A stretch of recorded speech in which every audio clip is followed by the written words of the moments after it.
শুনুন, সত্যিকারের যদি নবীর পাগল হন, নবীকে যদি সত্যিকারের ভালোবাসেন, আমি আপনাদের পীরের আওলাদ বলছি, আপনাদের চোখ দিয়ে পানি বেরোবে না, কিন্তু আপনাদের পশমের গুড়া থেকে পানি বেরোবে। সত্যিকারে যদি নবীকে ভালোবাসেন। রাসূল ঘুমাচ্ছেন, ফাতেমা মা আয়েশা বসে আছেন, হঠাৎ গভীর রাত্রে দরজায় আওয়াজ, দরজা কে ঠুকছে? হযরতে ফাতেমা রাদিয়াল্লাহু তাআলা আনহা, উনি একটু রাগান্বিত হয়ে গেল। আমার আব্বাজান এতদিন পরে একটু আরামে ঘুমাচ্ছেন, এই গভীর রাত্রে কে জ্বালাতন করতে আসছে? কে জ্বালাতন করে? কে রে? এটা আওয়াজ দিয়ে তম্বি করে বলেছেন। যখন তম্বি করে ফাতেমা রাদিয়াল্লাহু তাআলা বলেন, আল্লাহর রাসূলের ঘুম ভেঙে যায়। আল্লাহর নবী, দয়ার নবী, সুবহানাল্লাহ।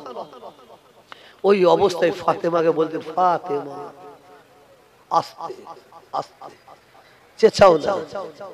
আমার মুসলমান ভাইরা, আমার যুবক ভাইরা, আমার নামাজি পরেজগারি মুক্তাদি আল্লাহ ওয়ালা ভাইরা, ও পর্দার আলে আমার মা বোনেরা, কানটা খাড়া করে শুনেলিন, শুনেলিন। আল্লাহর নবী বলেন, দয়ার নবী বলেন, মা মা মা ফাতেমা, এত জোরে আওয়াজ দিয়ে হাঁকার মেরো না, এত তম্বি করো না, একটু আস্তে আস্তে কথা বলো। হযরত ফাতেমা রাদিয়াল্লাহু তাআলা আনহা বলেন, আব্বা জান, আপনার ঠিক মতন ঘুম হয় না, একবার জ্ঞান হারিয়ে ফেলছেন, আবার আপনি জ্ঞান ফিরে পাচ্ছেন। আব্বা জান, আপনার ঠিক মতন ঘুম হয় না, আজকে রাত্রিরে একটু আপনি আরামে ঘুমাচ্ছেন, এই গভীর রাত্রিরে কে এমন এলো দরজায় এসে আঘাত করে, আঘাত করে, যার জন্য আপনার ঘুমটা যদি না ভেঙে যায়, আমি বিরক্ত হয়ে একটু তাকে বকাবকি করেছি। আল্লাহর নবী বলেন, ফাতেমা, ও আমার মা ফাতেমা, তম্বি করো না, তম্বি করো না, রাগ করো না, রাগ করো না।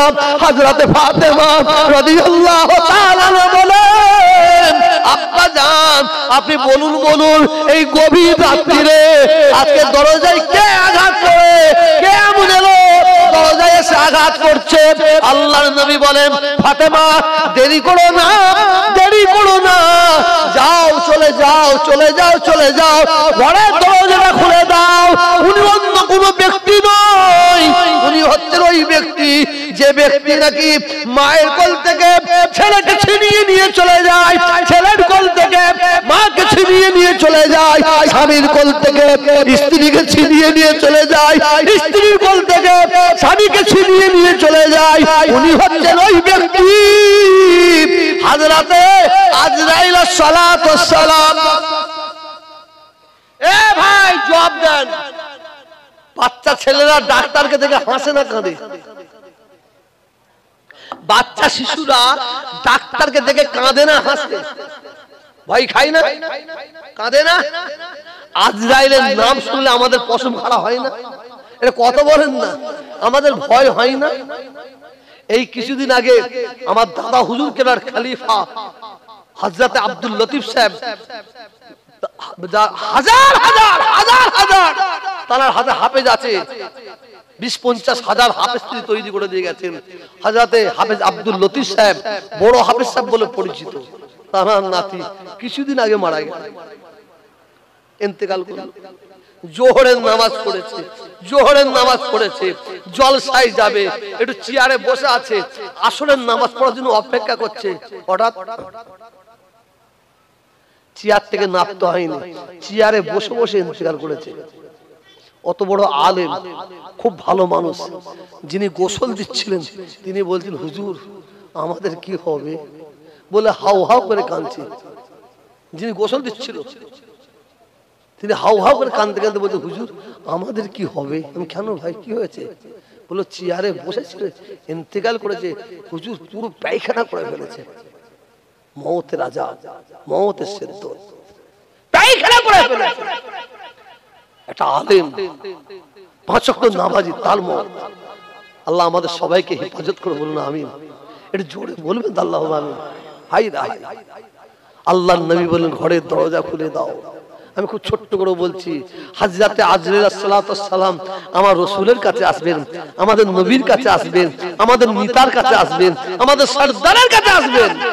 আসসালামু আলাইকুম ইয়া রাসূলুল্লাহ, আয় আল্লাহর দোস্ত নবী। ওয়া আলাইকুম আসসালাম। আজরাইল কি খবর, কি সংবাদ? আয় আল্লাহর দোস্ত নবী, আমি স্বইচ্ছায় আপনার কাছে আসিনি। বলুন সুবহানাল্লাহ, এটা জোরে বলবেন তো সুবহানাল্লাহ। আজরাইল বলছে আমি স্বইচ্ছায়। আপনার আমার জান কবজ করবে, ইজাজত দিয়ে করবে? ধরবে, পুকুলে পালাবে। কোন নবীরও করেন, কোন নবীর ইজাজত দিয়ে জান কবজ করে দেন। এখানে কি বলছে? সালাম দিয়ে বলছেন আমাকে আল্লাহ পাঠিয়েছেন আপনার কাছে। আল্লাহ আপনাকে সালাম দিয়েছেন। বলুন সুবহানাল্লাহ। আল্লাহ আপনাকে সালাম দিয়েছেন। আর দ্বিতীয়, আপনি যদি আমাকে হুকুম দেন আপনার জান কবজ করব, আর যদি হুকুম না দেন মুলাকাত করে ফিরে যাব। আল্লাহ রাসূল বললেন আজরাইল আমি আর দুনিয়ায় থাকতে চাই না, আমি আখিরাতের দিকে রওনা হতে চাই, আমি আল্লাহর দিদার পেতে চাই। অনেক ঘটনা। আল্লাহর নবীর জান কবজ করা হবে, আল্লাহর নবীর জান মুবারক কবজ করা হবে। হযরতে আজরাইল সালাতু ওয়াস সালাম তৈরি হয়ে গেলেন। আল্লাহর নবী সিনা মুবারকে হাত রেখে দিয়েছেন। রাখা সঙ্গে সঙ্গে আমার নবী, দয়ার নবী আ বলে একটু চিল্লে উঠলেন, আজরাইল হাত নামাও, আজরাইল হাত তুলে নাও, আমি সহ্য করতে পারি না। হযরতে আজরাইল সালাতু ওয়াস সালাম হাত তুলে নিলেন।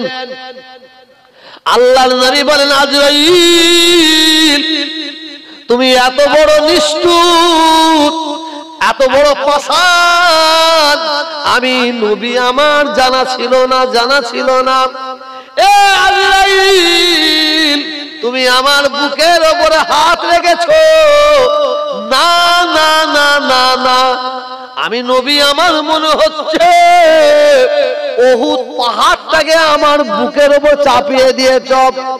হযরতে আজরাইল সালাতু ওয়াস সালাম বলেন আয় আল্লাহর দোস্ত নবী, আয় আল্লাহর দোস্ত নবী, আয় আল্লাহর হাবিব, আমি আজরাইল আপনার আগে যত নবী, যত রাসূল, যত পয়গম্বর দুনিয়ার জমিনে এসেছে, আমি আজরাইল তাদের জান কবজ করেছি।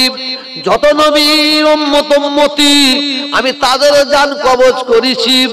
আপনার আগে আপনার যত উম্মতির জান কবজ করেছি। আয় আল্লাহর হাবিব, আয় আল্লাহর দোস্ত বন্ধু, আমি আজরাইল আপনার এত সুন্দরভাবে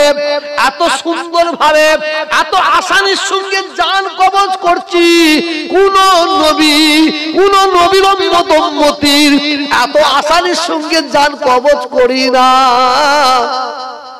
এই কথাটা বলার সঙ্গে সঙ্গে আমার নবী, আমাদের সকলের নবী, আমাদের সরদার, আমাদের সকলের সরদার, আমার নেতা, আমাদের সকলের নেতা, নিষ্পাপ নবী, মাসুম নবী, বেগুনাহ নবী আজরাইলের কথাটা শোনার সঙ্গে সঙ্গে দুই চোখ মোবারক দিয়ে পানি টপ টপ টপ টপ করে পড়তে আরম্ভ করেছে।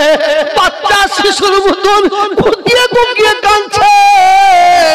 আর আল্লাহর নবী, দয়ার নবী আমার আজরাইলকে বলছেন আজরাইল তুমি আমাকে কি শোনালে বলো, আমাকে কি শোনালে বলো। এ আজরাইল আমি তো ওদের নবী, আমি তো ওদের রাসূল, আমি তো ওদের পয়গম্বর। আমার উম্মতিরা কষ্ট পাবে, আমার উম্মতিরা জাকান্দালির সময়, মওতের সময় আযাব পাবে। আমি নবী সহ্য করতে পারবো না। এ আজরাইল আমি নবী বলি শোনো, আমার যত উম্মতি পৃথিবীর জমিনে এসেছে, আর আমার যত উম্মতি কিয়ামত পর্যন্ত পৃথিবীর জমিনে আসবে, এ আজরাইল আমি নবী বলি শোনো, আমি নবী বলি শোনো, আমার প্রত্যেকটা উম্মতির জাকান্দানির কষ্ট, মওতের কষ্ট আমি নবী মুহাম্মদের উপর থেকে তুলে এলাম। এর জোরে হবে না? এটা মহব্বতে হবে না? আল্লাহ রাসূল যখন জীবনের শেষ আমাদের কাছ থেকে এতিম করতে চলে যাচ্ছেন, আল্লাহ একটু হাদা শুনলেন কি বলতে চাইছি, কালে যাবে কিনা জানি না। জীবনের শেষ কথা ওইটা ছিল শেষ বক্তব্য। এটা কি বললাম? কি বললাম? জীবনের শেষ কথাটা রাসূল কি বলেছিলেন জানেন? সালাত, সালাত, সালাত।